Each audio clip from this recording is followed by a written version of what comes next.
Hello friends, so today we are going to solve question from heat and thermodynamics, and these questions are from the year 2021. We are going to solve total 15 questions, and all these questions are from the mains. And for the year 2021, this is part 1.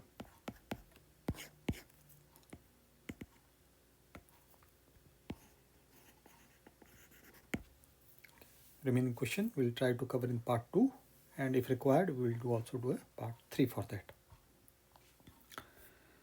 So the first question, it states that the volume V of an enclosure contains a mixture of 3 gases, 16 gram of oxygen, 28 gram of nitrogen, and 44 gram of carbon dioxide at absolute temperature T. Consider R as universal gas constant. The pressure of the mixture of the gases will be. So here we have 3 gases which are at a constant volume, and we have to find out the pressure. So for that we are going to use ideal gas law. So we know that our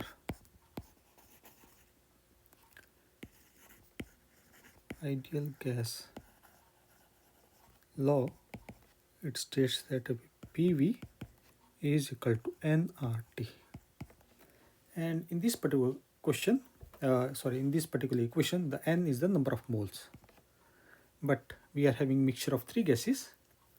Therefore we can reformulate this N, and we can write this N will be equal to number of moles of our oxygen plus number of moles for our nitrogen plus number of moles of our carbon dioxide.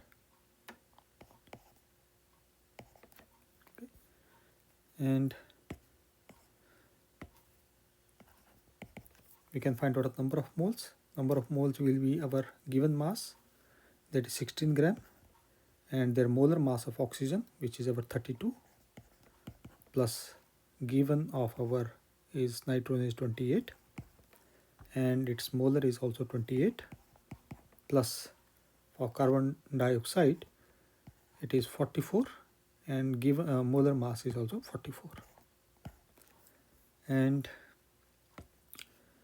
we can this 28, 28, 44, 44, and we have this 32 goes by 2, so we are left with 1 by 2 plus 1, and this gives us as 5 by 2. So we substitute in the gas equation, and from there we get that our PV will be equal to 5 by 2 times RT, or we can say our pressure will be equal to 5 by 2 RT upon V, that is our volume. Therefore we can say option 3 is correct.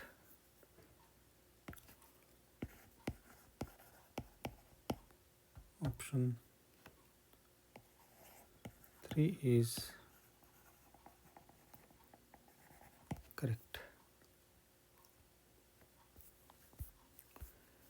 Next question, it states that calculate the value of the mean free path lambda for oxygen molecules at a temperature of 27 degrees centigrade, pressure 1.01 into 10 to the power 5. Assume the molecular diameter is 0.3 nanometer and gas is idle, and value for the constant K is given to us. So in this case we are going to start with the standard formula for the mean, you can say mean free path, and then we can just make certain adjustment in that formula to get the correct answer. So we know that mean free path, which is given as lambda, is equal to 1 upon square root of 2 by d square times n. Okay, and here d is our, you can say, the diameter, and n is our number density of the molecule. Okay, so we can say our n is number density of molecule,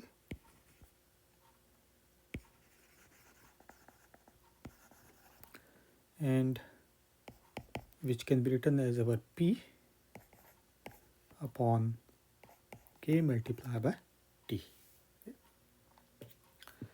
And pressure is given to us, so we simply substitute the value. Pressure is our 1.01 into 10 to the power 5. Value of K, that is constant, is given to us is 1.38 into 10 to the power minus 23. And temperature is given as to us 27 degrees centigrade. So in Kelvin it will be 300 Kelvin.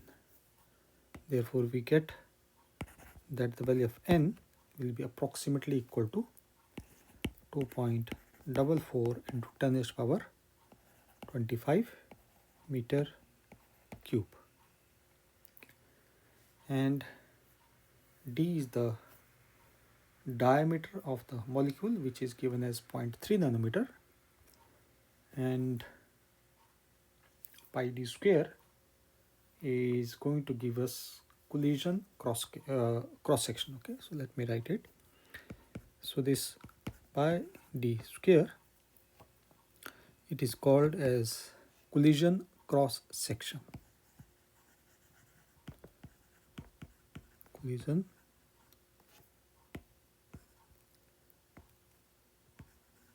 cross section.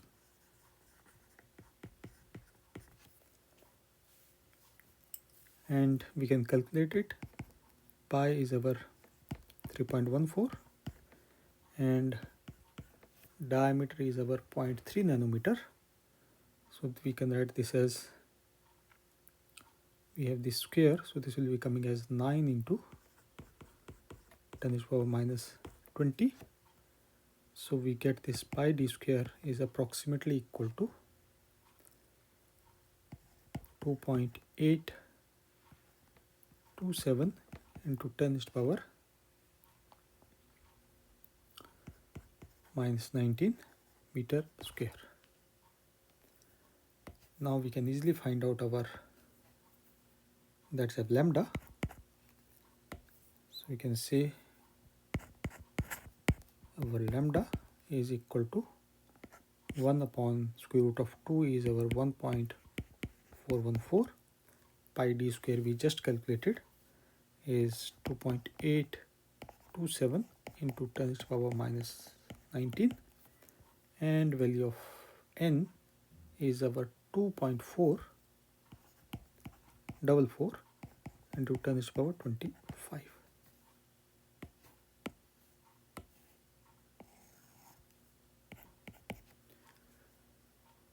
So this lambda will be approximately coming equal to 1.02.5 nanometers. So option number 4 is correct.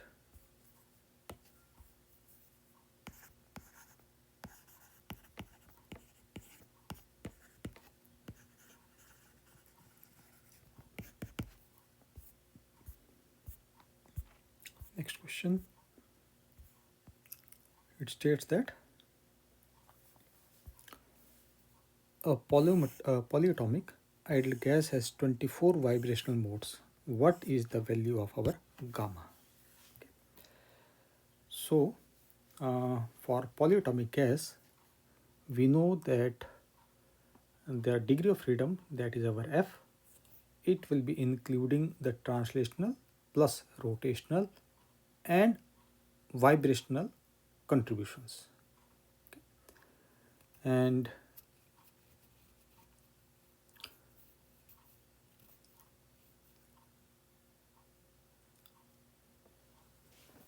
so we start from there, and then because it is given that it is having 24 vibrational modes, okay, so we can say that our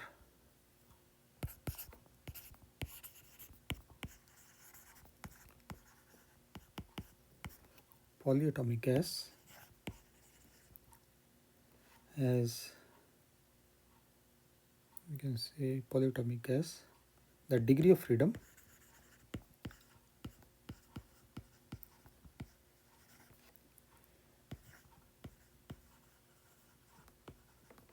which is represented as F includes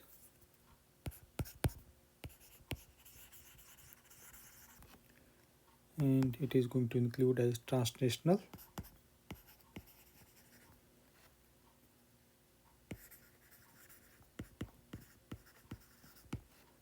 and rotational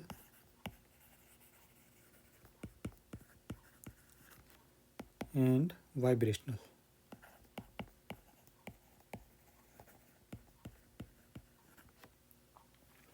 And for translational, the degree of freedom is our 3, and for rotational, the degree of freedom is also 3, and in case of rotational, we are assuming that it is a non-linear molecule, okay, and unless otherwise specified, because we have to assume that it is a non-linear. Assume non-linear. And vibrational, it is going to have we can say 2 per vibrational mode, okay, so it is having 2 per vibrational modes, okay, one for kinetic and one for potential, okay, so these are the, you can say, degrees of freedom that are associated with it. In this case, in this particular example or rather question, the translational are 3, rotational is also 3, but vibrational are given as 2 per vibrational modes, and total vibrational modes are said to be 24.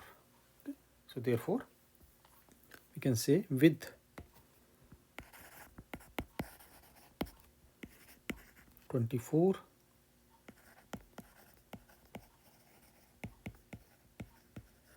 vibrational modes, we can find out degree of freedom, and let us call this as F vibration will be equal to 24 multiplied by 2, which will be giving us 48. So the total number of total degree of freedom that is associated with the vibrational will be equal to 48. Okay. Now we can find out total degree of freedom.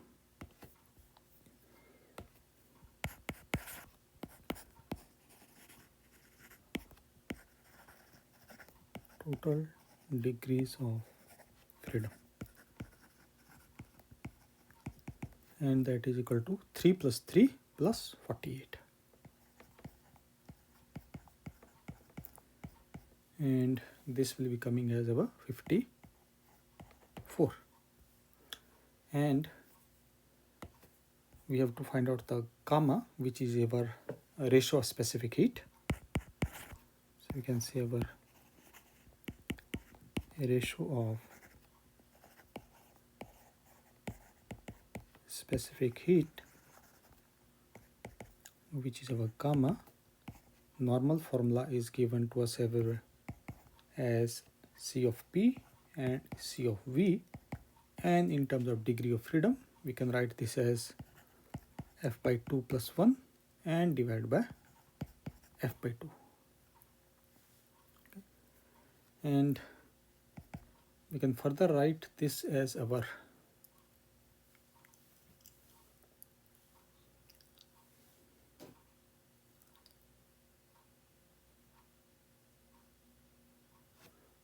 we can write 1 plus 2 upon F. Okay. And we substitute value of F. So we get our gamma is equal to 1 plus 2 upon total degree of freedom, which is nothing but our F, is equal to 54, and 54 goes by 27, so this will be 1 by 27, and we can say this will be equal to 28 by 27.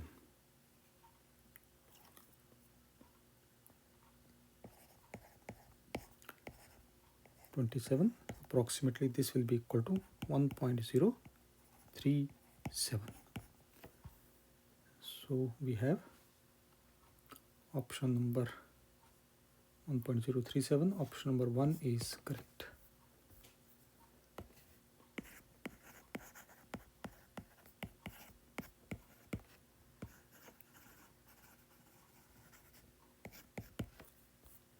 Next question. It states that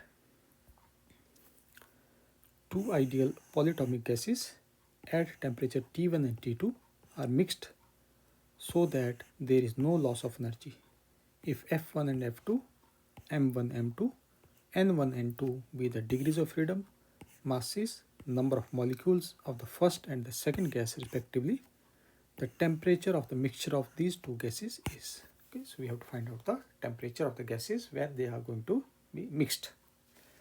And we know that our temperature is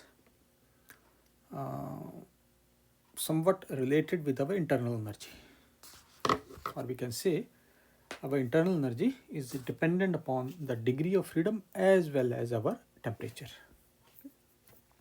So we start from there.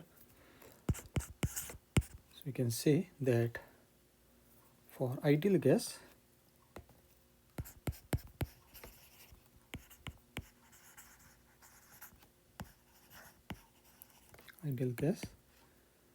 internal energy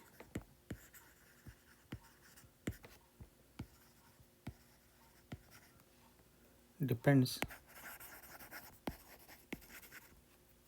on degrees of freedom and temperature. And we can represent with the formula also. Internal energy, that is our U, is equal to F upon 2 N K multiplied by T, where N is the number of molecules, F is degrees of freedom, K is our Boltzmann constant, and T is our temperature absolute. And when the gases are mixed, we know that because it is said that there is no loss of energy, so we can apply conservation of energy. So it means internal energy of the mixture will be equal to internal energy of first gas and plus internal energy of second gas. So we can say that energy conservation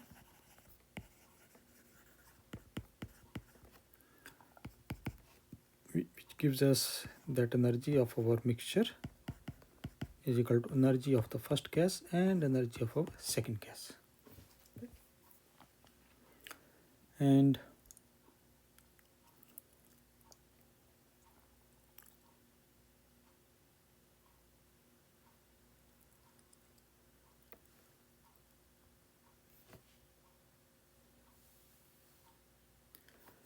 so we can say our U1 is equal to our F1 by 2 N1 K1, K is a constant, Boltzmann constant, so this will be K only, and T1 plus F2 divided by 2 N2 K T2, and that will be equal to our F of mix divided by 2 and our N1 plus N2 and K, and we have temperature of our mix. And we are given that our gas is polyatomic, therefore we can say that this degree of freedom of our mixture, that is our F mix, depends upon the mixture composition. Okay. And we can also say that for the final temperature we can assume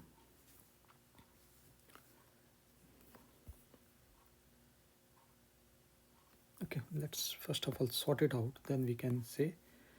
So we can just cancel out K throughout and 2 also goes away, so we are left with only our this is equal to F1 N1 T1 plus F2 N2 T2, which is equal to F mix N1 plus N2 and temperature of our mix. And we can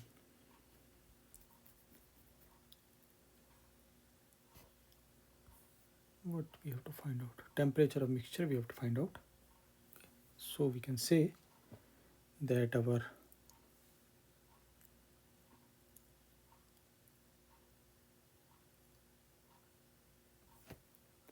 in this case we have to remember important point, that degrees of freedom of a mixture are weighted by the number of molecules. So you can say the degrees of freedom of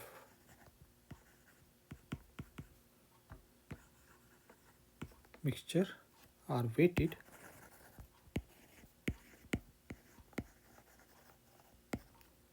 by the number of molecules.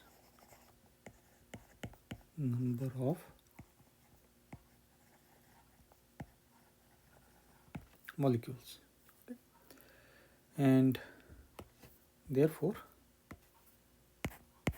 we can say that our degree of freedom of mixture will be approximately equal to the weighted N1 F1 plus N2 F2 divided by N1 plus N2. Okay. And let us call this as equation number 1. So from 1 we can write, we can say from equation 1 we can write our T mix will be equal to, this will be F1 N1 T1 plus F2 N2 T2 and divided by N1 plus N2 multiplied by F mix.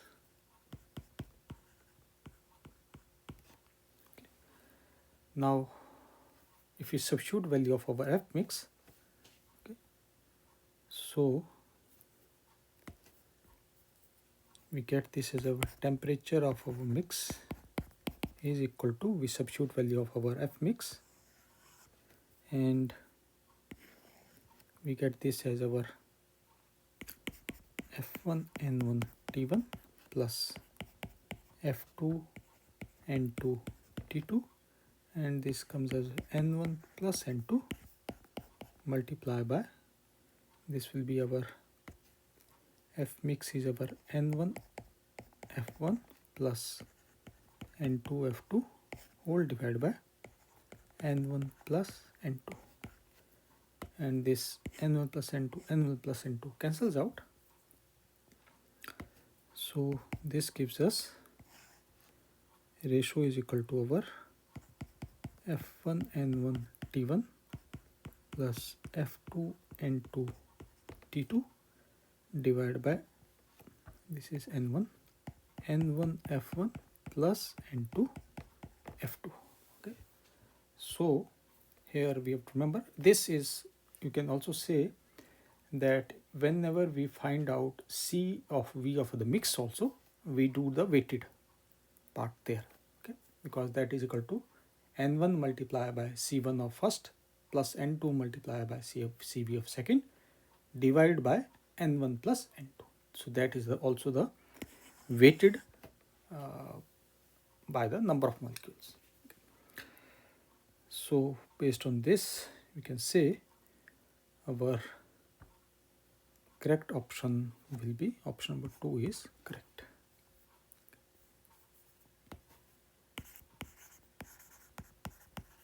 Option 2 is correct. Next question. It states that if 1 mole of polyatomic gas is having 2 vibrational modes and beta is the ratio of molar specific heats for polyatomic gas, that is beta is equal to C of P divided by C of V, then the value of beta is. Okay. So in this case also, we have to remember that we have a polyatomic gas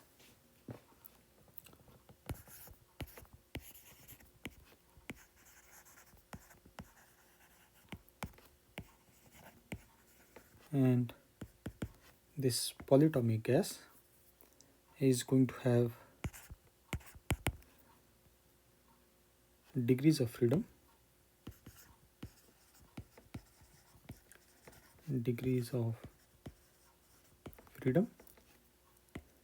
and that degrees of freedom will be associated with our translational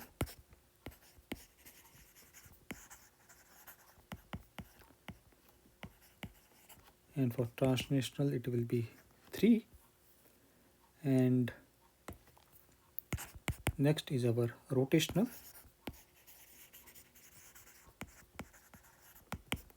and rotational is also 3, and but we have to make assumption that it is a non-linear molecule. Most of the cases this non-linearity holds. Okay. So this is non-linear molecule.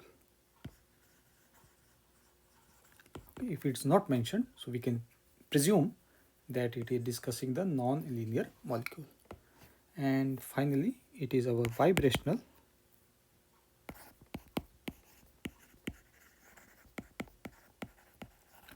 and vibrational we have to remember that this is our 2 per vibrational mode, 2 per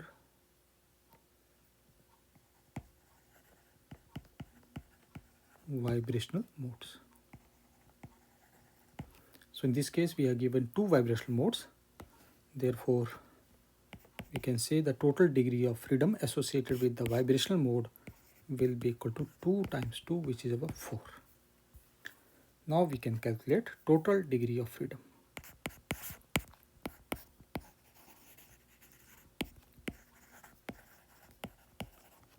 Total degrees of freedom, which is equal to our 3 plus 3 plus 4. Okay. And that is giving us 10. And we have to find out the ratio. So we know that our C of V, molar specific heat, molar specific heats. So first one is our C of V. So C of V will be equal to F upon 2 times R. And this is our degree of freedom, that is our F. So this comes as about 10 upon 2 times R, giving us 5R. and we know that our C of P is equal to C of V plus R. So that will be 5 plus R, giving us 6R. Now we have to simply find out the ratio. So our ratio, that is our beta, is equal to C of P to C of V. So this is 6R and divided by 5R. And this R and R cancels out. So we get 6 by 5, okay. And that is equal to 1 by 2, 1.2. So option 2 is correct.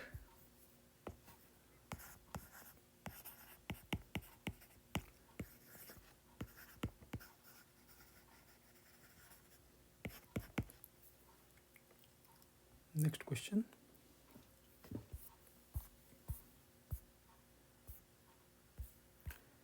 It states that what will be the average value of energy along 1 degree of freedom for an ideal gas in the thermal equilibrium at a temperature of T. K of B is the Boltzmann constant. So this is based on, you can say, a theorem which is called as a equipartition theorem. Okay, and that is a standard formula. So we can say that from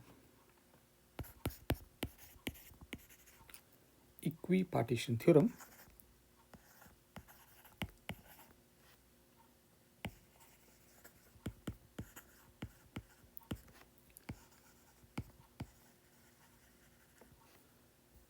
the average energy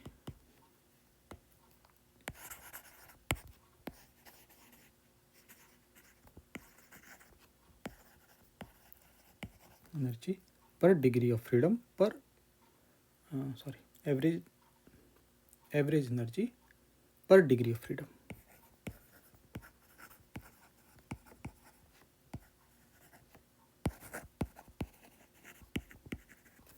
Per degree of freedom in thermal equilibrium. In thermal equilibrium, and that is given as 1 by 2 kB of T. That is our standard formula. So we have option 1 is correct.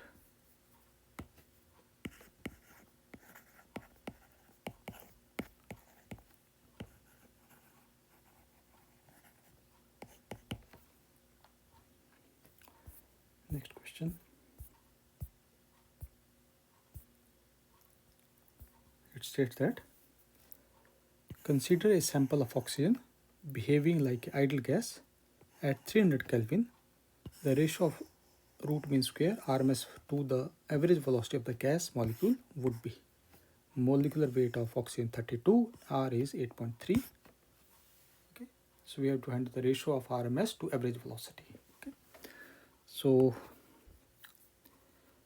we are going to start with the basic formula, that our RMS velocity VRMS is equal to 3RT upon M and its square root, and we have average velocity is equal to, this is 8RT, and we have this as pi M and its square root. So we simply take its ratio, so we get our VRMS and V average will be equal to 3RT upon M square root, or square root we can put throughout, and this will be our 8RT upon, okay, and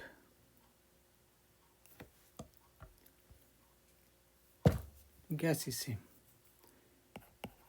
and pi M and its square root. So we have this RT, M and M cancels out. So we get this from here. This will be equal to 3 pi upon 8 and its square root. Okay. we can say option 3 is correct.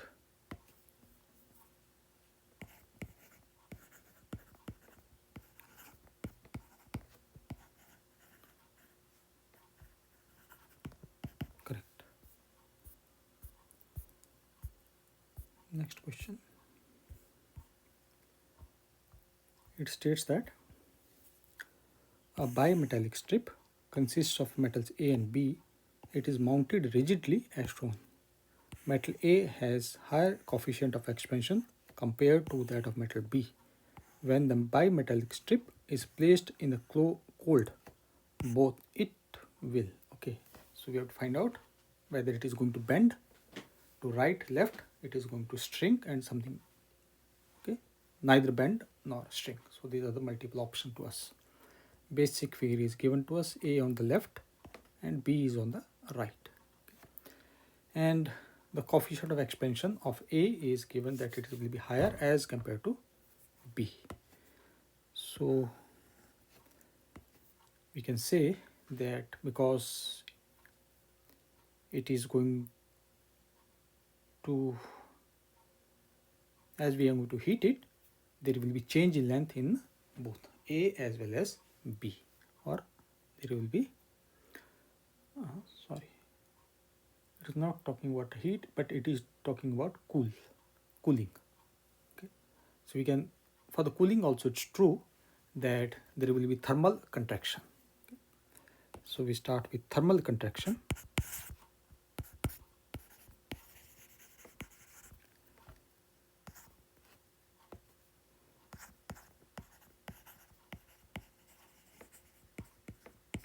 So thermal contraction, there will be change in length.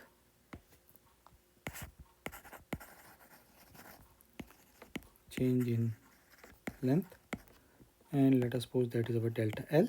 So in general, delta L is given as our L naught alpha times delta T. L naught is original length, alpha is the coefficient of thermal expansion, and delta T is our change in temperature. Okay. And here we have to remember that our delta T is our change in temperature, or we can say temperature change. And our final temperature will be lower as compared to initial temperature because we are placed in this cold bath. It should be bath actually, not both.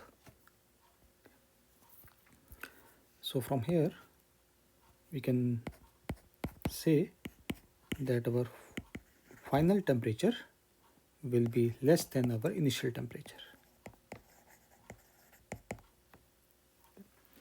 And therefore we can write that for metal A,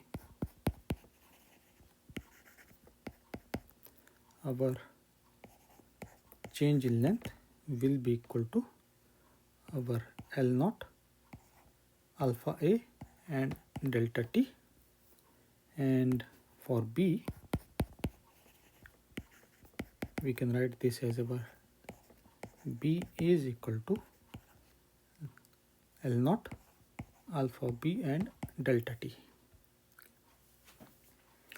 And we are given that coefficient of alpha A is greater than coefficient of our alpha B, that is given to us. And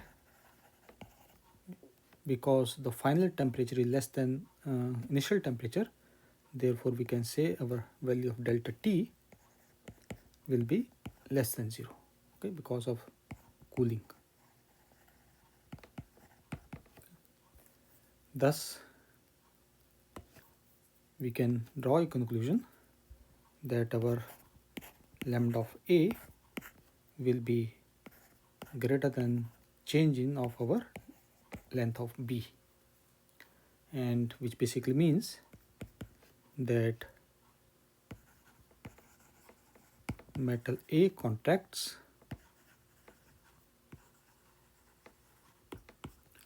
more than metal B.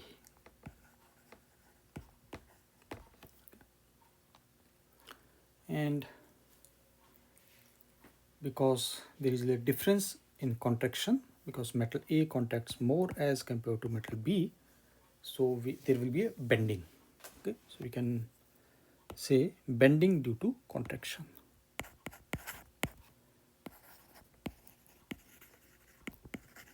Bending due to differential contraction. Differential contraction.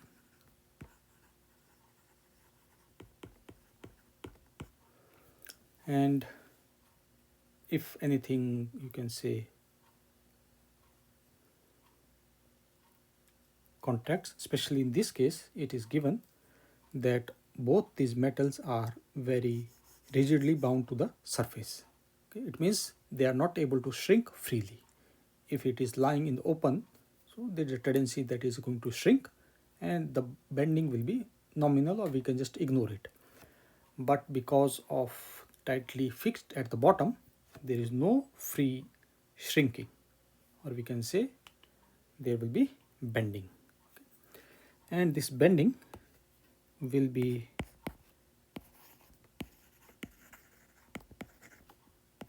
in the form of a, you can say, circular arc.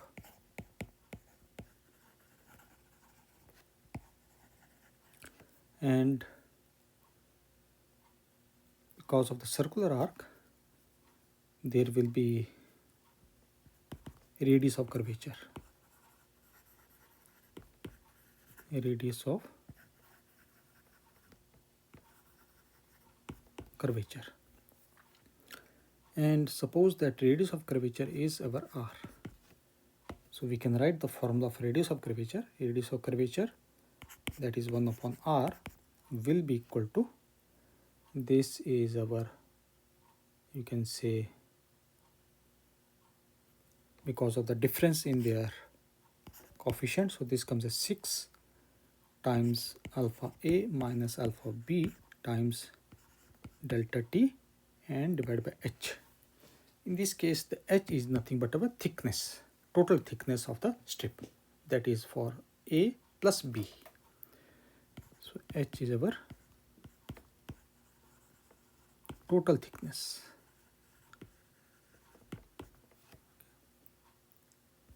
And so this is our h, total thickness.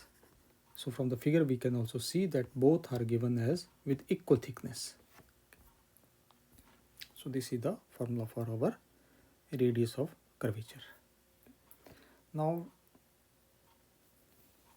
we can also find out the direction of bending, and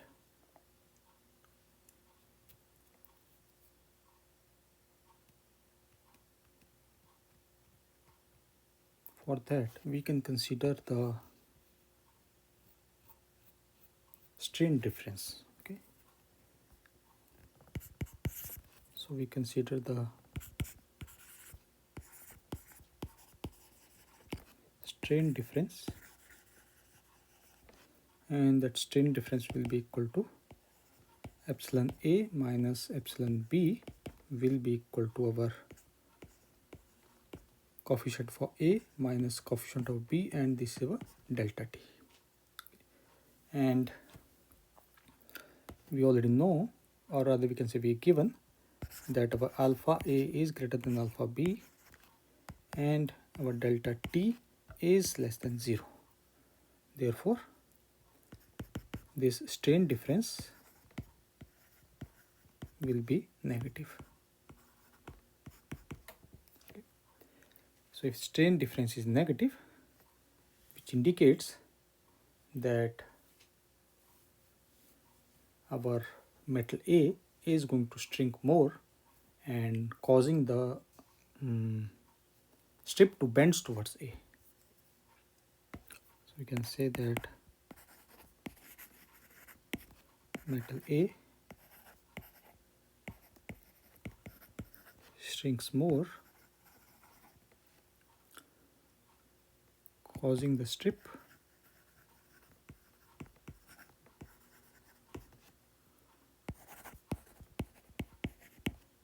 bend towards A.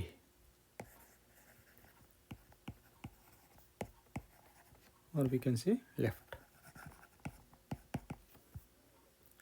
So we can say it bends towards left. Option 4 is correct.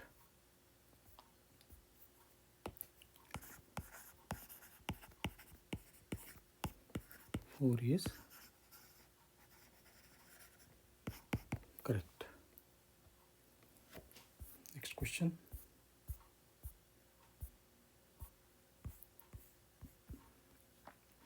It states that for an ideal heat engine, the temperature of the source is 127 degrees centigrade. In order to have 60% efficiency, the temperature of the sink should be nearest integer, and this is directly based on the formula. We know that Carnot efficiency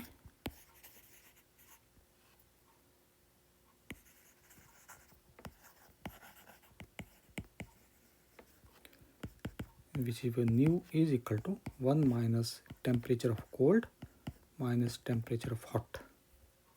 Okay. And source temperature is given to us. So we can say, and efficiency is also given 60%. So this comes as 0.6 is equal to 1 minus temperature of cold, and temperature of hot is our source, which is 127 degrees centigrade, or we can say 400 Kelvin. So from here we get our Tc upon 400, and that will be equal to 1 minus 0.6, that will be equal to 0.4. So we get our Tc is equal to 400 multiplied by 4 upon 10, and this 10 goes by 0, so we get Tc, temperature of the cold or sink, will be equal to 160 Kelvin. So we get this equal to, okay, we have to find out in degree centigrade, sorry. So we can say that our Tc will be equal to our 160 minus 273, giving us minus 113 degree centigrade. So this will be minus 113.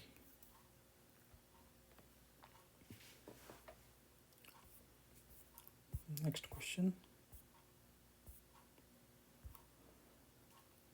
It states that two identical metal wires of thermal conductivity K1 and K2 respectively are connected in series. The effective thermal conductivity of the combination is. So we are having two identical wires and they are connected in series. So suppose this is our first wire and our second wire. So the L is the length of the first one, L is the length of second one, and the conductivities are given K1 and K2. So equivalent we can draw of whose length is our 2L, and suppose the thermal conductivity is given as K equivalent. And we can use here the effective thermal resistance concept, which gives us that our effective thermal resistance is the sum of individual resistances. Okay. So we can say that our thermal resistance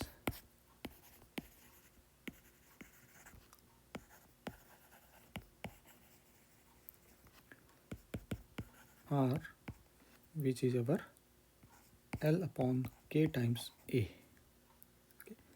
And A is the area of cross section, and we are given that identical wires, so we have both the wires, the value of L and A will be same. So we can say for first wire,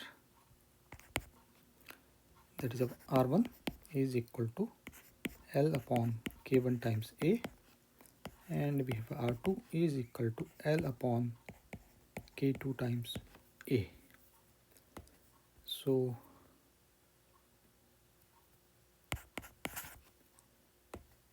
R effective series combination R1 plus R2, and we substitute, this comes as a L upon K1 A, L upon K2A, and we can write this as L upon A, it comes as our K1 plus K2, K1 times K2, and our R effective total length is our 2L, and we have this as K effective times A. This will be equal to L upon A, K1 plus K2, K1, K2. Here length and length, area and area cancels out. So from here we can say that our K effective will be equal to 2 times K1, K2 divided by K1 plus K2. So this is the effective thermal conductivity. So we have 2 times K1, K2, K1 plus K2, option 1 is correct.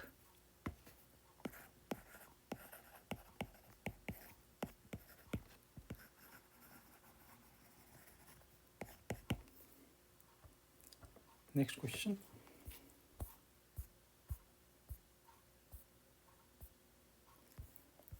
It states that a Carnot engine working between 400 Kelvin and 800 Kelvin has a work output of 1200 joule per cycle. The amount of heat supplied to the engine from the source in each cycle is. So we can just draw the figure of Carnot engine. So we have a source, and that is going to supply to our engine, which is going to do some work done W, and rest will be given to our sink. Okay. So this is basic cover that. And so source, so based on this, so source is temperature at TH and sink is at temperature TC. Okay. And so we can write the Carnot efficiency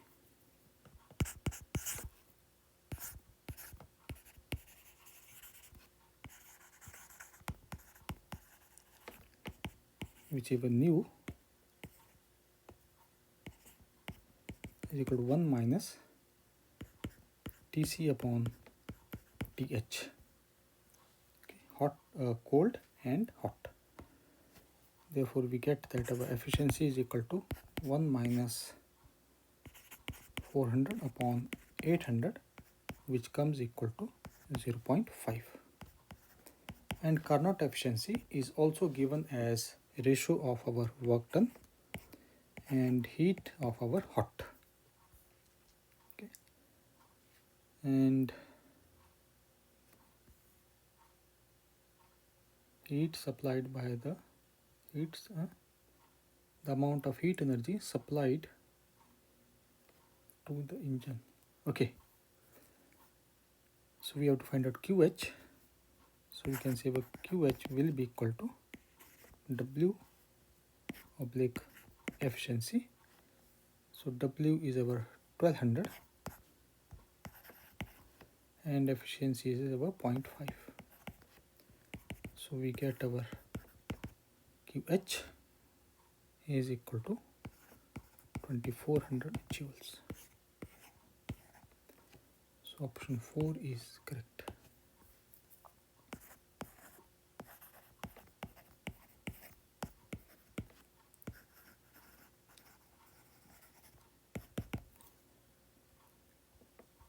Next question.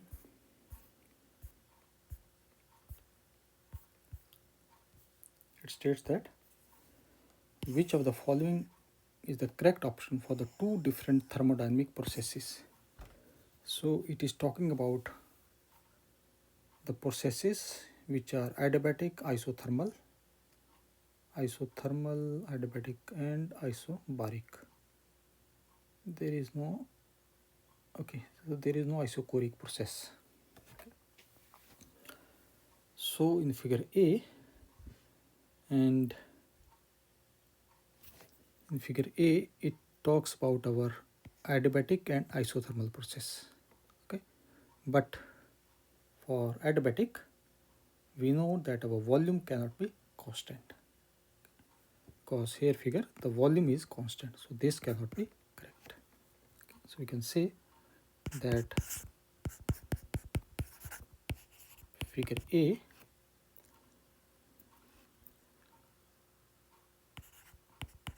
for adiabatic, V cannot be constant. So option A cannot be correct. So obviously then we can say this 2 and 3 are incorrect.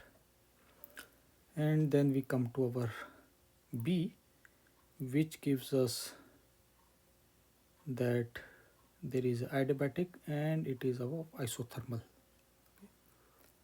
And so for isothermal, our temperature should be constant.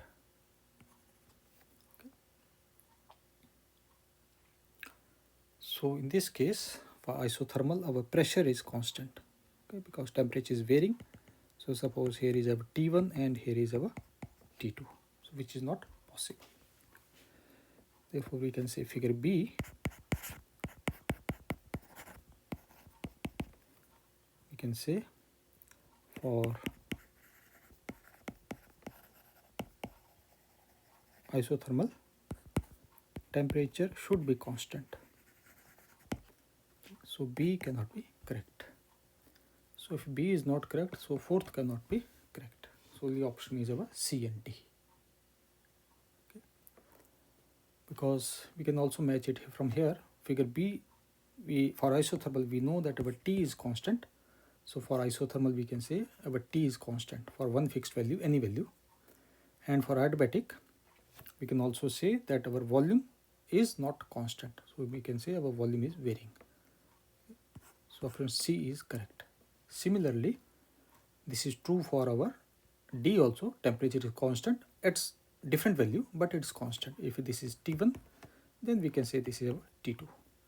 And volume is also changing. This is V1 and this is V2. And we can say this is V1 prime and this is our V2 prime. So both temperature independently are constant of different values, and similarly volumes are also changing for different values. So we can say option 2 is correct.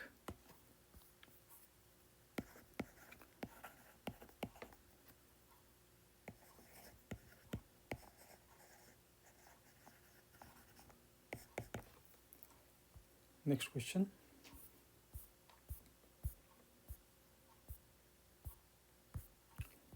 It states that the PV diagram of a diatomic ideal gas system going under cyclic process is shown in the figure. The work done during the adiabatic process CD is. So we are interested only in this adiabatic process, that is our CD, only this portion. Okay.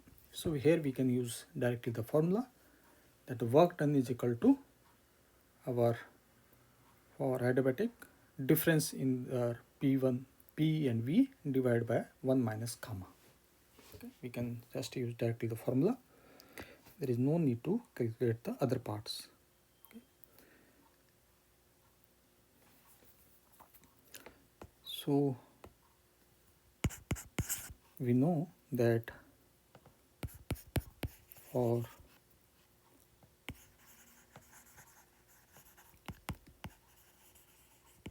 adiabatic process, work done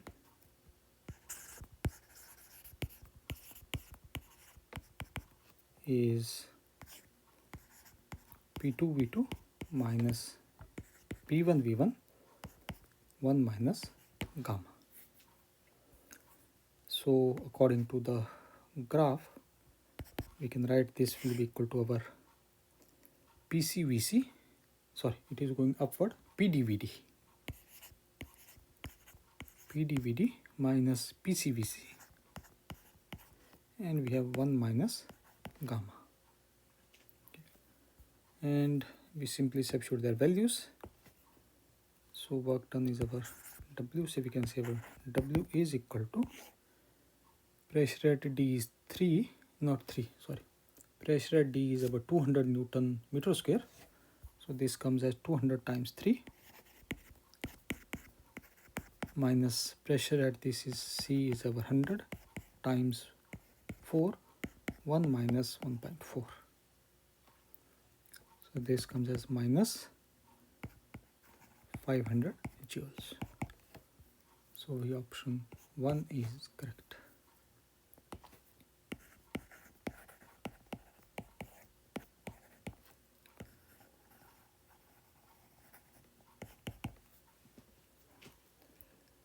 Next question.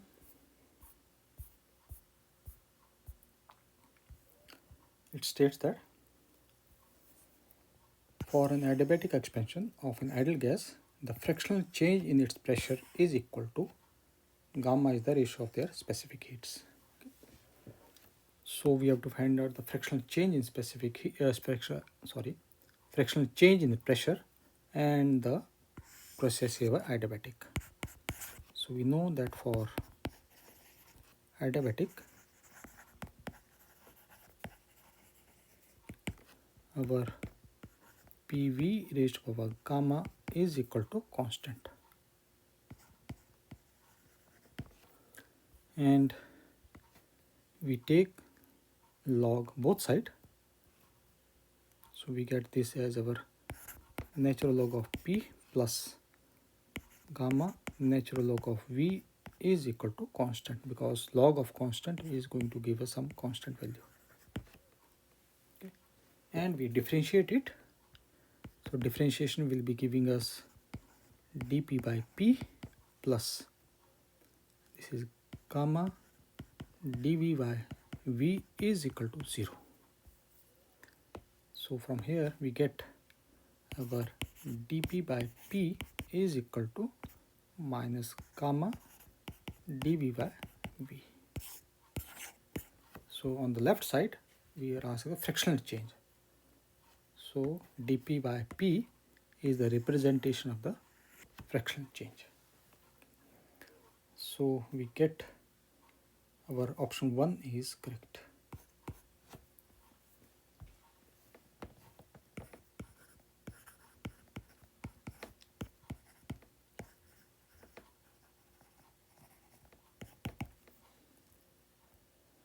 Next question.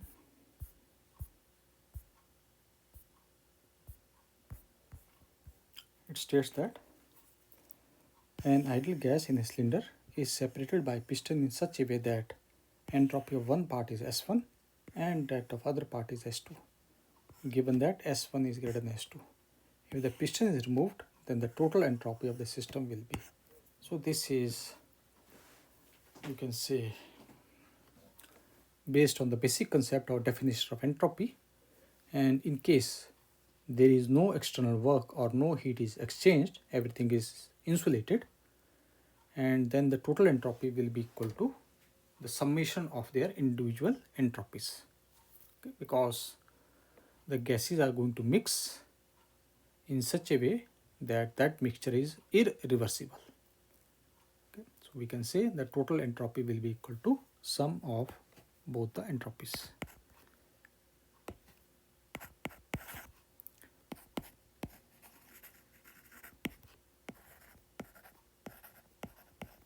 Total entropy, that is S of our mixture, will be equal to first plus second. Okay, but we have to remember that there is no external work or heat exchange.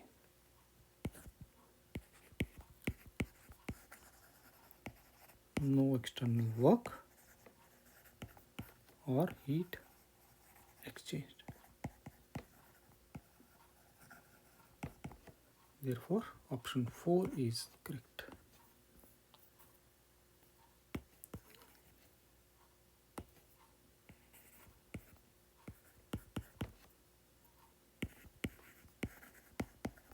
option 4 is correct. So this completes